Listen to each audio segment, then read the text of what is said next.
작품에 대한 관심사는 매번 좀씩 바뀌는 것 같아요. 근데 크게 보면은 이미지라는 것이 도대체 무엇인지에 대한 질문을 계속 해 나가고, 그 이미지 안에 뭐 회화든 조각이든 뭐 영상이든 계속 있잖아요.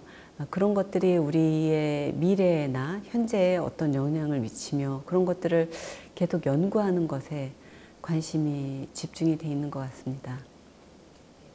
저는 그림이라는 거나 뭐 작업 전체를 하나의 이미지라고 생각해요. 그것이 어떤 툴을 사용하든지 간에, 그것이 조각이든 혹은 회화든 혹은 어떤 것이든지 간에 이미지 안에서 우리가 보는 것은 이미지이기 때문에 그냥 그 안에서 자유롭게 사용하는 것이 가장 저한테는 중요한 일이라고 생각이 됩니다. 그래서 뭐 회화에 있어서의 가장 중요한 점, 그리고 특이점 같은 거랑 사진에 있어서의 또 장점, 뭐 조각에 있어서의 장점, 이런 것들을 다 한데 모아서 그것들의 장점을 가장 잘 발현할 수 있게 하는 그런 작업으로 하고 있어요. 그래서 보는 사람 입장에서는 이게 봤을 때 도대체 어느 카테고리에 속하는지를 모르겠는 그런 감정이 들게 하는데, 그런 부분 또한 저한테는 재미있고, 이것 또한 새로운 영역이거나 혹은 시도이거나, 예, 그런 것으로 생각이 듭니다.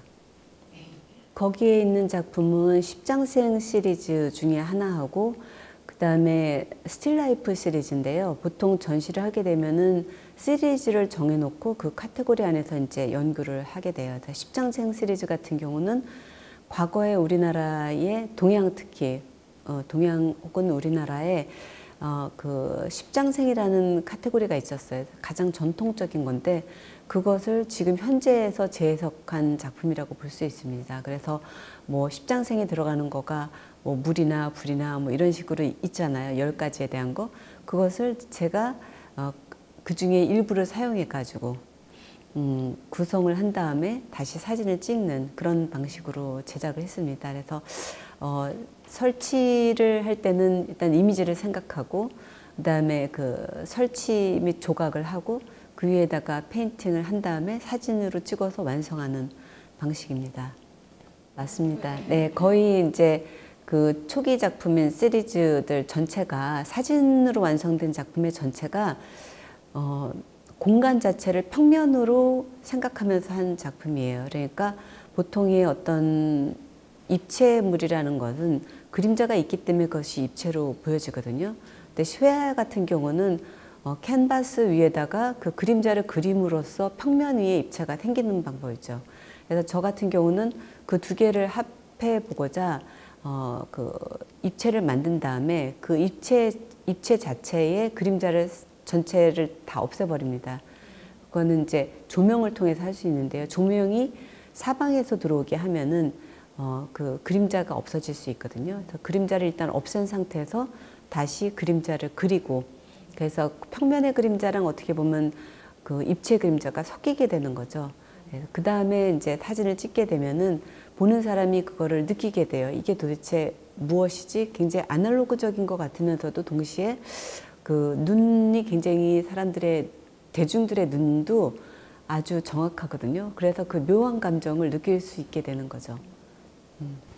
그 작품을 하게 된 계기는 제가 제가 원래는 조숙가를 나왔어요. 근데 미국에 가서 여러 가지 수업을 다 듣고 하면서 그 각각의 그 파트마다 장점들이 많은데 서로 장점들에 대해서 서로 이렇게 부러워하는 부분이 생겨요. 뭐 제가 많은 그런 얘기를 많이 했지만, 예를 들어서 그림 같은 경우에 너무 잘 그린 그림 보고는 사진 같다 그래요. 그래서 사진 중에서 되게 좋은 사진은 또 그림 같다 그래요. 그러니까 서로 간에 상대방을 어떻게 보면 흠모하는 듯한, 그죠? 가지지 못한 것에 대한 뭐 그런 것들이 있어서, 그러면 굉장히 사진에 있어서의 그림 같은 부분과 그림에 있어서의 사진 같은 부분을 결합시키면 어떨까?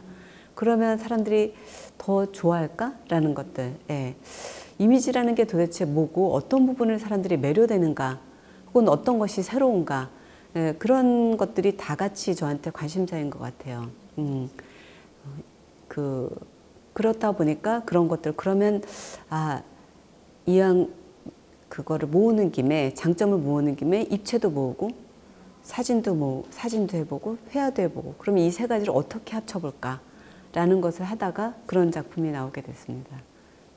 대부분의 작품이 제가 이제 돌아보면은 그 문학적인 것이 상당히 깔려 있는 경우가 많았어요. 그래서 한동안부터는 아예 처음부터 문학으로 시작해서 그 다음에 이제 이거 여러 가지 프로세스를 한 다음에 마지막에 이미지로 끝나는 그런 방식을 하고 있어요. 그래서 사실상 그림이 된 남자 같은 경우에도 시나리오를 먼저 쓰고 그것을 영화로 만드는 작품이었고요. 그 다음에 적이라는 소설을 쓴 다음에 그것을 이미지화한 작품의 세트가 또 있고요. 또 요번에 하게 되는 것은 지금에 하고 있는 프로세스랑은 전혀 다른 프로세스인데 그 그림 없는 퍼즐이라는 작품이 있어요. 그것도 소설을 쓰고 거기서 입체 혹은 평면의 이미지들을 만들고 그것을 인스톨레이션 하기도 하고 뭐 이런 방식으로 해서 작품이 또 나갑니다. 그래서 하나하나의 그 소설마다 각기 전혀 다른 이미지 혹은 각기 전혀 다른 내용을 갖고 작업을 하고 있고 앞으로도 한동안은 그렇게 할 것 같습니다. 그래서 이렇게 보면 뭐 본캐 있고 부캐 있고 그렇잖아요. 그런 것처럼 소설마다 다 다른 캐릭터가 정해져 있고 그것들을 그 자체가 하나를 낳아 놓으면 그것들이 이제 마치 아이를 낳으면 그 아이가 성장하듯이 그 소설을 쓰는 것 자체가 아이를 낳는 것 같은 그런 거가 되는 거고 거기서 파생되는 작품들이 그것이 성장되는 그런 걸로 볼 수 있겠습니다. 그래서 지금 소설이 해서 나온 거는 한 4개 정도 됩니다. 하나가 그림이 된 남자고요. 그 다음에 모래시계라는 작품이 있고요. 그 다음에 적이라는 소설 있고 또 그림 없는 퍼즐 이렇게 4개의 작품이 그렇게 되고 있습니다. 또 하나 이제 문학으로만 끝난 작품이 있는데 그거는 나무 걷다가 있는데 그것도 아마도 그 나중에 거기서 이미지들이 좀 파생되는 방식으로 좀 생각을 하고 있습니다.